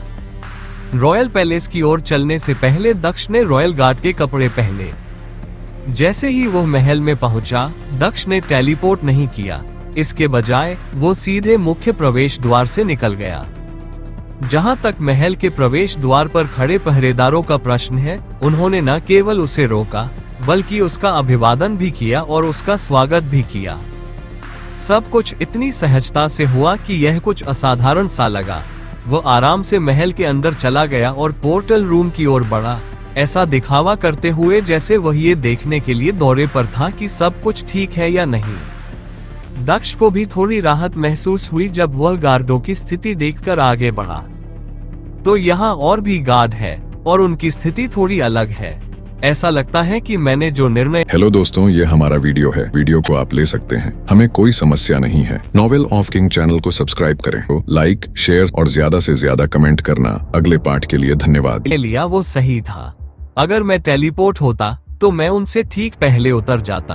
उसने राहत की सांस लेते हुए सोचा। वो द्वार कक्ष का लगभग आधा रास्ता तय कर चुका था जब उसने देखा कि सम्राट उसकी ओर आ रहा है। डू साम्राज्य के सम्राट को अचानक देखकर उसका दिल धड़क उठा। वो व्यक्ति जिसके साथ वह पहले भिड़ चुका था, डू का शाही सम्राट था, साम्राज्य का सबसे ताकतवर आदमी, शीर्ष संत क्षेत्र विशेषज्ञों में से एक। अगर दक्ष पूरी तरह से ठीक होता तो उसे सम्राट की चिंता नहीं होती, क्योंकि उसे लगता था कि वह उनसे ज्यादा ताकतवर दुश्मनों से भी निपट सकता है। लेकिन उसकी मौजूदा हालत में सम्राट के बेटे के साथ संघर्ष भी उसके लिए परेशानी भरा होने वाला था। पिता का सामना करना तो दूर की बात थी। नमस्कार महामहिम, महाराज अमर रहे। जैसे ही सम्राट गलियारे से गुजरे, सभी पहरेदारों ने उनका अभिवादन किया। मैं संदेह नहीं कर सकता, नहीं तो उसे पता चल जाएगा कि मैं असली नहीं हूँ। मुझे ये भूमिका निभानी होगी, दक्ष ने सोचा और वो शांत गति से चलने लगा। जैसे ही वो सम्राट के पास पहुंचा, उसने सम्राट डू को भी नमस्कार किया, जिन्होंने प्रतिक्रिया में आलस से सिर हिलाया और दक्ष पर ज्यादा ध्यान नहीं दिया, जो एक साधारण गार्ड की तरह दिख रहा था, जिसे उसने कुछ बार पहले देखा था। सम्राट बिना कुछ सोचे समझे चले गए। जैसे ही दक्ष सम्राट के पास से गुजरा, उसने राहत की सांस ली। वो सबसे बुरे समय में एक आपदा का सामना कर रहा था। सौभाग्य से उसने टेलीपोर्टेशन के बारे में नहीं सोचा था, अन्यथा उसके लिए चीजें और भी बुरी हो सकती थी। उसके पास सम्राट के सामने सीधे टेलीपोर्ट होने का मौका था, जो किसी कारण से गलियारे में चल रहा था। देखा जुन, कभी कभी उच्च जोखिम वास्तव में उपयोगी हो सकते हैं, दक्ष ने जुन से बात करते हुए अपने विचारों के माध्यम से कहा। मुझे लगता है कि इस बार तुम सही थे। यह अच्छा था कि तुमने अपना रूप और कपड़े बदल लिए, जुन ने दक्ष से सहमति जताते हुए कहा। मुझे कहना चाहिए, कभी कभी तुम भी कुछ बेहतरीन विचार लेकर आ सकते हो, क्योंकि भले ही वे जोखिम भरे हों, लेकिन वे कारगर साबित होते हैं। कुछ और चक्कर लगाने के बाद वो आखिरकार उस कमरे के सामने पहुंच गया जहां से वो पिछली बार निकला था। टेलीपोर्टेशन पोर्टल दरवाजे के दूसरी तरफ था। आप यहाँ पर क्या कर रहे हैं? फॉर्मेशन रूम के प्रवेश द्वार पर 2 गार्ड खड़े होकर उसकी रखवाली कर रहे थे। मैं तुम्हें सूचित करने आया हूँ, महामहिम ने तुम्हें बुलाया है। कृपया सिंहासन कक्ष में उनसे मिलो। इस बीच मुझे यहाँ तुम्हारे लिए खड़ा रहना है, दक्ष ने झूठ बोलते हुए समझाया। ओह महामहिम, हमसे बात करना चाहते हैं? क्या हमने कुछ गलत किया है? दोनों गार्डों ने दक्ष से पूछा, जो चिंतित लग रहे थे। मुझे नहीं पता, लेकिन वो थोड़ा गंभीर लग रहा था। मुझे उसे और अधिक इंतजार नहीं करवाना चाहिए था, दक्ष ने जवाब दिया। हम उससे तुरंत मिलेंगे, उम्मीद है कि यह कुछ बुरा नहीं होगा, गार्डों ने जवाब दिया और कमरे की सुरक्षा दक्ष के हाथों में छोड़कर चले गए। ऐसा लग रहा था जैसे उन्होंने सोने की रखवाली का काम चोरों को ही सौंप दिया हो। जब दूसरे पहरेदार चले गए तो दक्ष के चेहरे पर गंभीर भाव थे, लेकिन जैसे ही वे उसकी नजरों से ओझल हुए, उसके चेहरे पर मुस्कान लौट आए। उसने दरवाजा धक्का देकर खोला और दरवाजा बंद करने से पहले पोर्टल रूम के अंदर कदम रखा। वो स्पेशियल फॉर्मेशन के शीर्ष पर पहुंचा, जो जमीन पर चमक रहा था। कुछ ही सेकंड में ये संरचना चमकने लगी, जिसने पूरे कमरे को भर दिया, जिससे दक्ष को अपनी आंखें बंद करनी पड़ी। वह महसूस कर सकता था कि उसका शरीर अंतरिक्ष के ताने बाने से गुजर रहा है, इससे पहले कि रोशनी गायब हो जाए। जैसे ही उसने अपनी आंखें खोली, उसे एहसास हुआ कि वह एक अलग कमरे में खड़ा था, लेकिन किसी अनजान कमरे में नहीं। वह पहले भी इस कमरे में आ चुका था जब वह कियांग यू और अन्य लोगों के साथ इस दुनिया को छोड़ रहा था। दक्ष ने सर्प सम्राट को बाहर निकाला, जिसे उसने अपने भंडारण रिंग के अंदर भेजा था जब उसे एहसास हुआ कि उसे एक गार्ड का वेश धारण करना होगा। अब जब वो फिर से सांप सम्राट के रूप में बाहर आया, तो लगातार बातचीत फिर से शुरू हो गई, जिसमें सांप सम्राट ने दक्ष को उसे उबाऊ जगह पर वापस भेजने के लिए दोषी ठहराया। शश, देखो, हमारे पास समय नहीं है। अपने आप को मेरी गर्दन के चारों ओर लपेट लो। मैं महल के बाहर टेलीपोर्ट करने के लिए कुछ बार टेलीपोर्ट करने जा रहा हूँ। अगर मैं किसी गार्ड से पहले उतरता हूँ, तो मैं चाहता हूं कि तुम उन्हें आगे बढ़ने से रोकने के लिए अपने कौशल का उपयोग करो ताकि मैं उन्हें आसानी से मार सकूं, दक्ष ने बिना एक सेकंड बर्बाद किए समझाया।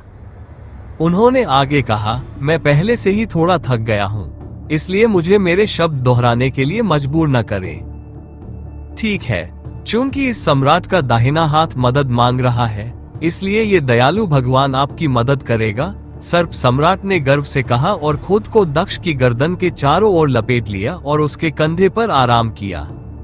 तैयार होने के बाद दक्ष ने फॉर्मेशन चैम्बर के बाहर टेलीपोर्ट किया और बाहर के एक गलियारे में दिखाई दिया। सौभाग्य से ये खाली था। जहां तक उसके अगले टेलीपोर्टेशन की बात है तो वह थोड़ा गड़बड़ था क्योंकि वह एक गार्ड से पहले उतरा था। एक अजनबी को अपने सामने आते देख गार्ड ने हमला करने की तैयारी की, लेकिन इससे पहले कि वह अपनी तलवार निकाल पाता, उसे एहसास हुआ कि वह हिल भी नहीं सकता, जैसे कि उसका पूरा शरीर लकवाग्रस्त हो गया हो। उसके पूरे शरीर में झुनझुनी सी सनसनी फैल गई, लेकिन वो कुछ भी हिला नहीं सकता था। दक्ष शांति से गार्ड के करीब गया और एक क्यूई तलवार बनाई, जिसका इस्तेमाल उसने गार्ड को मारने के लिए किया और फिर उसके शरीर को स्टोरेज रिंग में रख दिया। उन्होंने अपनी अंधेरे की तलवार का प्रयोग नहीं किया क्योंकि वह इसका प्रयोग केवल अधिक शक्तिशाली शत्रुओं के विरुद्ध करना चाहते थे या जब उन्हें स्वस्थ होने पर आक्रमण की शक्ति को अवशोषित करने की आवश्यकता होती थी। फिलहाल क्यू तलवार ही पर्याप्त थी। गार्ड को मारने के बाद उसने गार्ड के शरीर को अपने स्टोरेज रिंग में रख दिया ताकि यह सुनिश्चित किया जा सके कि एक बार फिर टेलीपोर्ट होने से पहले कोई निशान पीछे न छूट जाए। अपने निरंतर टेलीपोर्टेशन के दौरान कई बार ऐसा हुआ कि वह गार्ड के सामने आ गया, कभी कभी वह एक बड़े समूह के सामने भी आ गया। सौभाग्य से सांप सम्राट तेज था और उसने ज्यादा समय बर्बाद किए बिना जवाबी कार्रवाई की, जिससे दक्ष पर कोई हमला नहीं हो सका। काफी समय के बाद अंततः वो शाही महल के बाहर दिखाई दिया। क्या ये तीसरा राजकुमार नहीं है, वही व्यक्ति जो मुझे पहली बार शाही महल के अंदर लाया था? मेरी इतनी मदद कर रहा है। मुझे लगता है कि वह इस चेहरे के साथ मुझे पहचान भी नहीं सकता। किसी भी मामले में ये भाग्यशाली है कि इस दुनिया में केवल एक ही साम्राज्य है। यदि और भी साम्राज्य होते तो उनके पिता के पतन का मतलब इस साम्राज्य का भी पतन होता। तीसरे राजकुमार ने भी एक बार दक्ष की ओर देखा, लेकिन इस पर ज्यादा ध्यान नहीं दिया क्योंकि शरारत के मुखौटे के कारण दक्ष अलग दिख रहा था। थोड़ी देर देखने के बाद उसने दूसरी जगह देखा, लेकिन फिर उसने जल्दी से दक्ष की तरफ देखा क्योंकि उसे लगा कि उसने कुछ अजीब देखा है। जब उसने पीछे देखा तो उसे जगह खाली मिली। वो अजीब आदमी कहीं नहीं दिख रहा था। क्या यह मेरी गलतफहमी थी?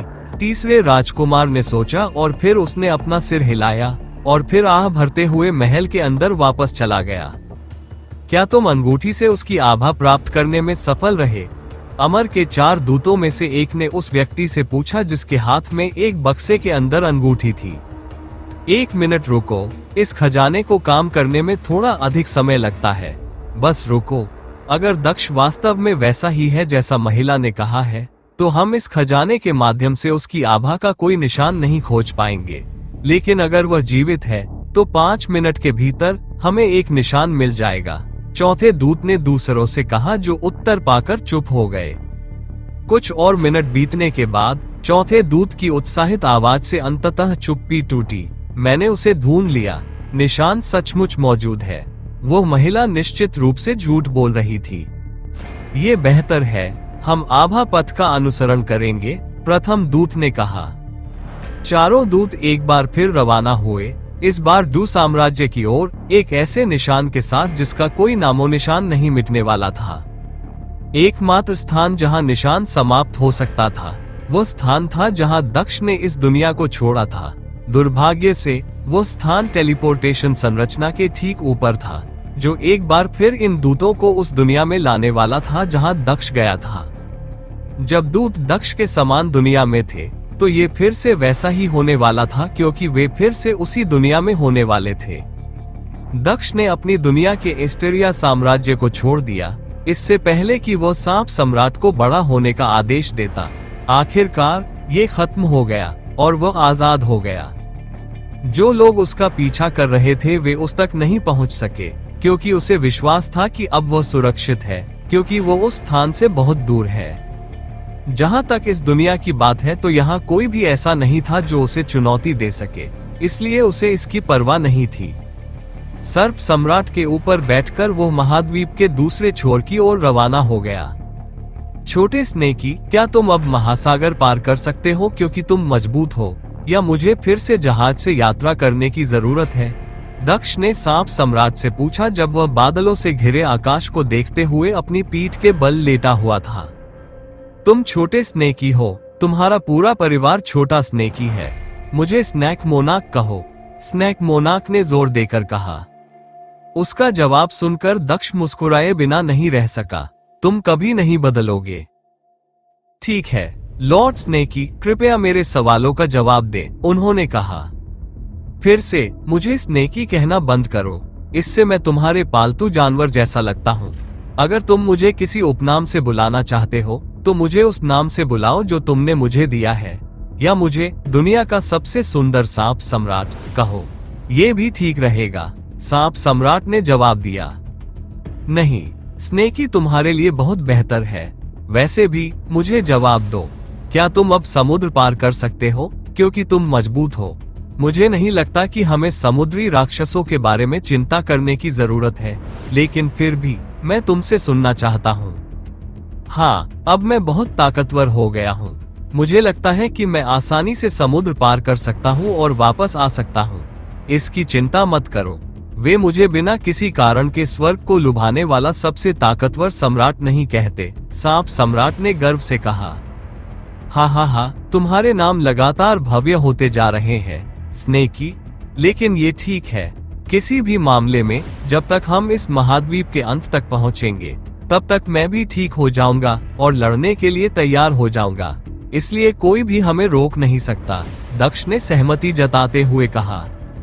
ओह हाँ लड़कियां, मुझे उन्हें बता देना चाहिए कि मैं बाहर जा रहा हूँ। उसे अचानक याद आया जब उसे एहसास हुआ कि उसके जाने के बाद उसने लड़कियों से संपर्क नहीं किया था। उसने मिंग्यू और झिक्विन को बाहर लाकर बताया कि वो सुरक्षित निकल चुका है और अब चिंता की कोई बात नहीं है। जैसे ही उसने अपने बारे में बात करना समाप्त किया, उसने जीशान के बारे में बात करना शुरू कर दिया। क्या वो अब जाग गया है? बहुत समय बीत चुका है, अब उसकी हालत कैसी है? वो स्थिर लग रहा है, लेकिन अभी भी नहीं उठा है। दादाजी का कहना है कि वो 1 या 2 सप्ताह में उठ सकता है क्योंकि समय के साथ उसकी हालत में काफी सुधार हो रहा है, मिंग्यू ने उत्तर दिया। ये बेहतर है, मुझे खुशी है कि वो सुरक्षित हो गया है, दक्ष ने संतोष में मुस्कुराते हुए कहा। लेकिन अचानक उसकी मुस्कान गायब हो गई क्योंकि उसका मुंह थोड़ा सा खुला था। क्या हुआ? झिक्विन ने दक्ष की अचानक प्रतिक्रिया देखकर पूछा। आंतरिक दुनिया समाप्त हो गई है। मैं अब आप सभी को परिवार के साथ वहां स्थानांतरित कर सकता हूं। आपको अंदर जाना चाहिए और उन्हें इसके बारे में बताना चाहिए। साथ ही उन्हें तैयार रहने के लिए कहना चाहिए। मैं उनसे मिलने के लिए वहां आने से पहले उन्हें नकली दुनिया से सीधे अपनी आंतरिक दुनिया में भेज दूंगा, दक्ष ने उन्हें खबर देते हुए कहा। लंबी प्रक्रिया अंततः पूरी हो गई। इससे पहले कि वह अपनी आंतरिक दुनिया के अंदर झांकना शुरू करता, उसने मिंग्यू और झिक्विन को नकली दुनिया में वापस भेज दिया। ऐसा लग रहा था कि यह एक सामान्य दुनिया है जो हजारों वर्षों तक विकसित होती रही और अंततः समय की स्थिर गति में आ गई। दुनिया में बहुत ज्यादा आबादी थी, लेकिन इसके साथ ही इसमें वो सब कुछ भी था जो उचित विकास के लिए जरूरी था। इस दुनिया में हर जगह हरियाली थी। इसके अलावा इस दुनिया का पानी यहाँ से भी ज्यादा शुद्ध लगता था। जहाँ तक साधना की बात है, वह भी दक्ष की योजना के अनुसार इस दुनिया में मौजूद थी, लेकिन उसने इस दुनिया में साधना की वृद्धि को पृथ्वी क्षेत्र तक सीमित कर दिया था। केवल उसके द्वारा समर्थित लोगों को ही अधिक सफलताएं प्राप्त करने की अनुमति दी जाने वाली थी। दक्ष ने जो आंतरिक दुनिया बनाई थी वह एक विशाल साधना दुनिया थी, जिसमें ऐसी कोई भी चीज नहीं थी जो एक सामान्य दुनिया में हो सकती थी। वहां पहाड़, समुद्र, शहर, महाद्वीप और अन्य सब कुछ था। इस दुनिया की क्यूई भी वास्तविक दुनिया से ज्यादा शुद्ध थी। अगर कोई प्रतिबंध न होता और अगर इस दुनिया में उच्च स्तरीय साधना कौशल फैला होता, तो ये बहुत संभव था कि लोग स्वर्ग के दायरे तक भी पहुंच जाते। हालांकि दक्ष ने न केवल इस दुनिया में साधना की संभावनाओं को सीमित किया, बल्कि उसने खुद को दूसरों को सीमा से आगे बढ़ने की अनुमति देने का नियंत्रण भी दिया।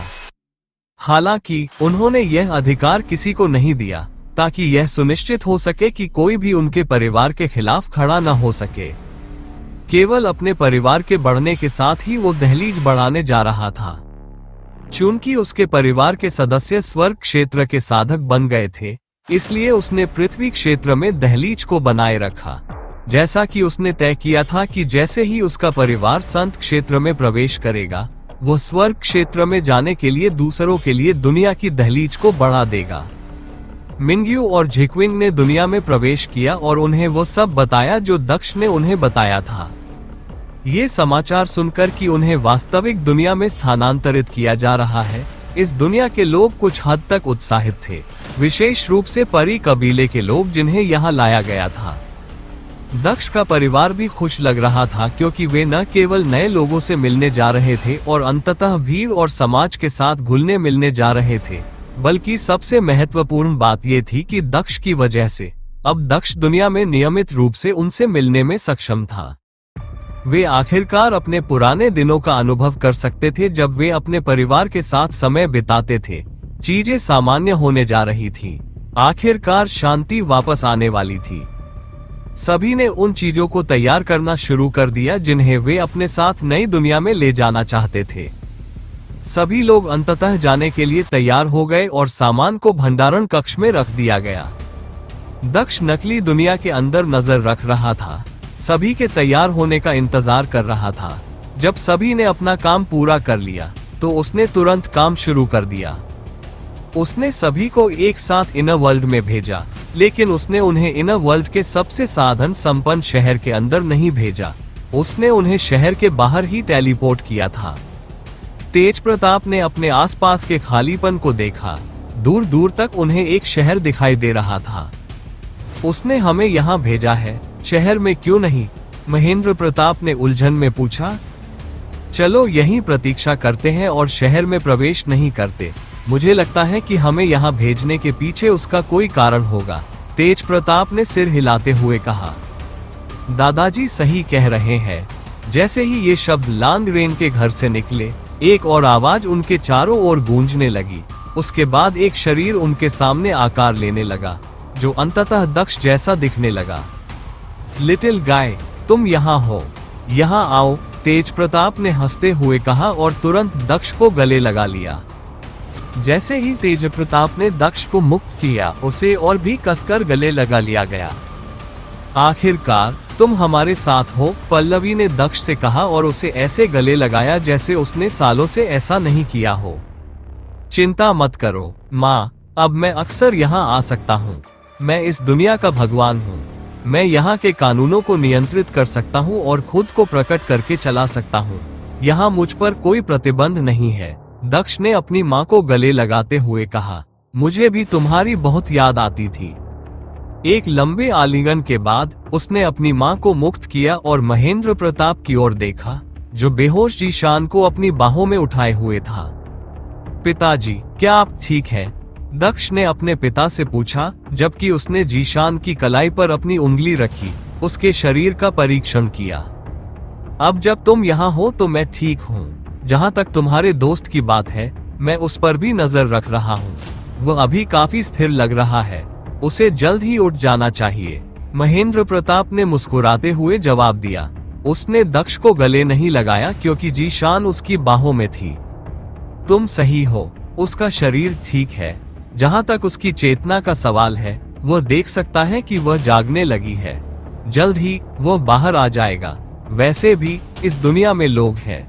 यह एक सामान्य दुनिया से अलग नहीं है, इसलिए यहाँ आप सभी के लिए कोई जोखिम नहीं है। कोई भी आपको या उसे नुकसान नहीं पहुंचा पाएगा।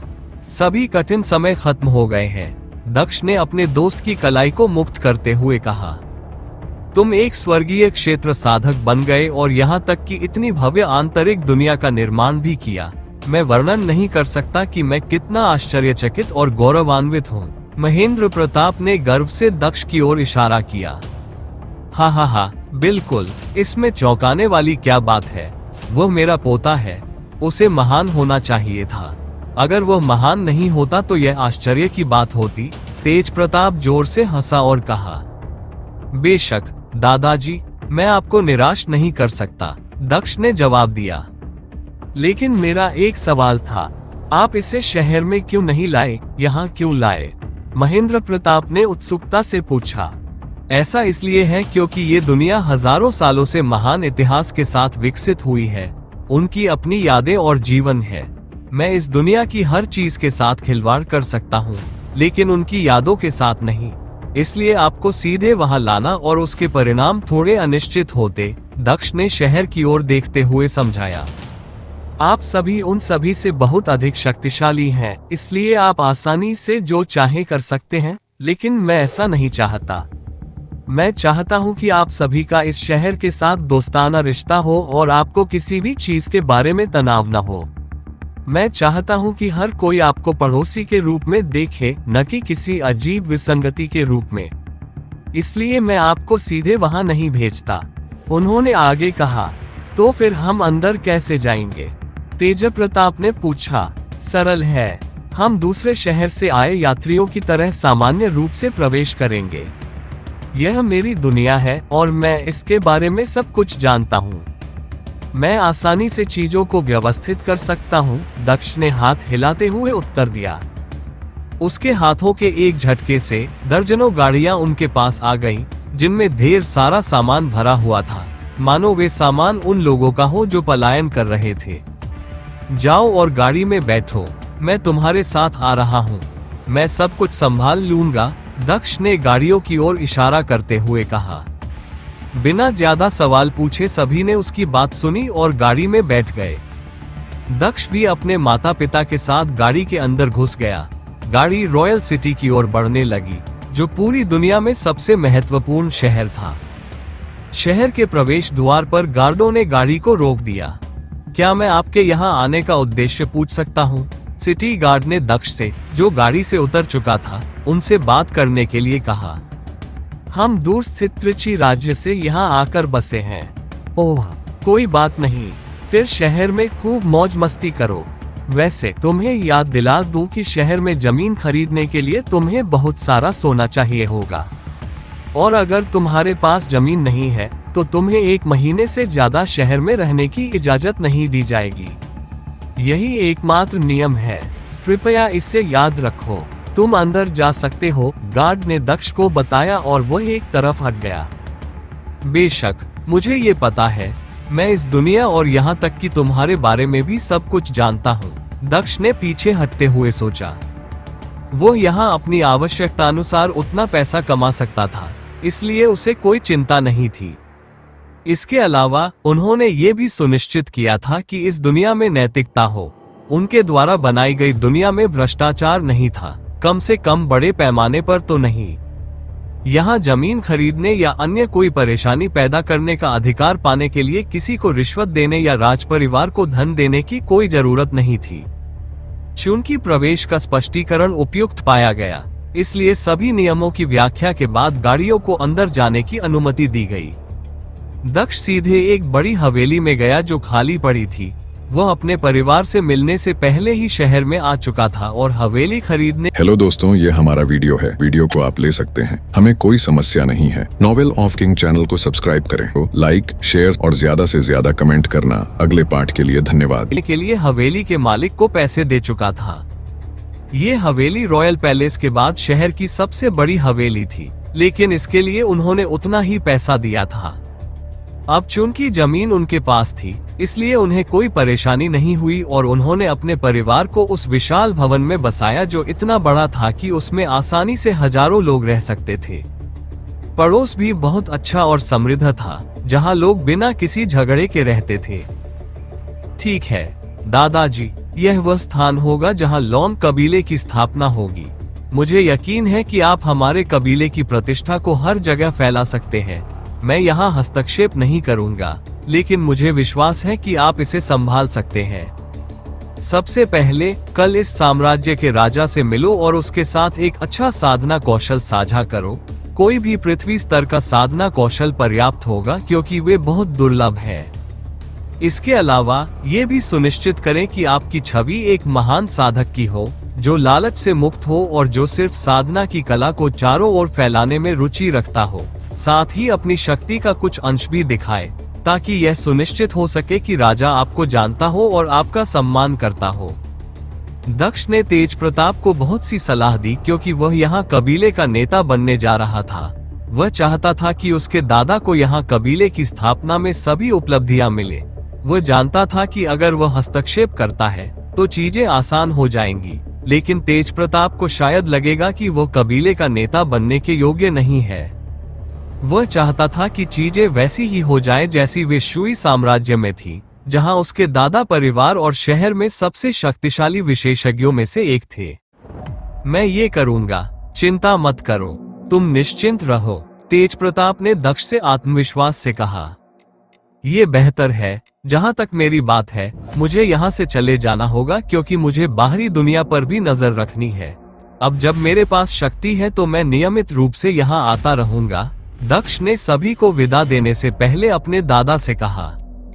वह यहाँ नहीं रह सकता था, क्योंकि यहाँ उसकी चेतना का मतलब था कि उसका शरीर चेतना के बिना वास्तविक दुनिया में स्थिर था। सांप सम्राट के होने के बावजूद उसके शरीर को लंबे समय तक रक्षाहीन छोड़ना जोखिम भरा था। सभी को एक छोटी सी विदाई देने के बाद वह चला गया। उसे अपने परिवार पर भरोसा था और वह जानता था कि वे इस दुनिया में शिखर पर पहुंचने वाले हैं और आखिरकार वे कैदियों की तरह महसूस करेंगे। इसके अलावा वह अपने परिवार के बारे में भी निश्चिंत हो सकता था। जैसे ही दक्ष वास्तविक दुनिया में जागा, उसने खुद को सांप सम्राट के ऊपर पाया, जिसने एक सेकंड के लिए भी बात करना बंद नहीं किया था। और फिर मैंने अंततः उसे शादी करने की अनुमति दे दी, भले ही उसने मुझसे शादी करने की भीख मांगी थी। मैंने उसे सीधे तौर पर बता दिया कि यह सम्राट उसके भाग्य में नहीं था, सर्प सम्राट ने गर्व से कहा। और यह कहानी उस पहली राजकुमारी की है जो मुझसे शादी करने के बाद आई थी। क्या तुम्हें कहानी का सार समझ में आया? उसने पूछा। कहानी का नैतिक पाठ क्या है? मुझे तो ये भी नहीं पता कि तुमने क्या कहा। दक्ष ने सोचा, लेकिन कुछ नहीं कहा। कहानी का नैतिक पाठ क्या है? दक्ष ने सर्प सम्राट से पूछा, जब वह अपने भंडारण रिंग से पानी की एक बोतल निकालकर ला रहा था। कहानी का नैतिक पाठ सरल है, ये कि इस महान सम्राट के इर्द गिर्द लड़कियां आती जाती रहेंगी, लेकिन कोई भी लड़की ऐसी नहीं है जो मेरा दिल चुरा सके। इसलिए तुम्हें मेरे सुंदर रूप से ईर्ष्या करने की आवश्यकता नहीं है, सांप सम्राट ने कहा। खांसी खांसी। दक्ष उस समय पानी पी रहा था जब उसने सांप सम्राट का जवाब सुना। जवाब सुनकर वह खुद को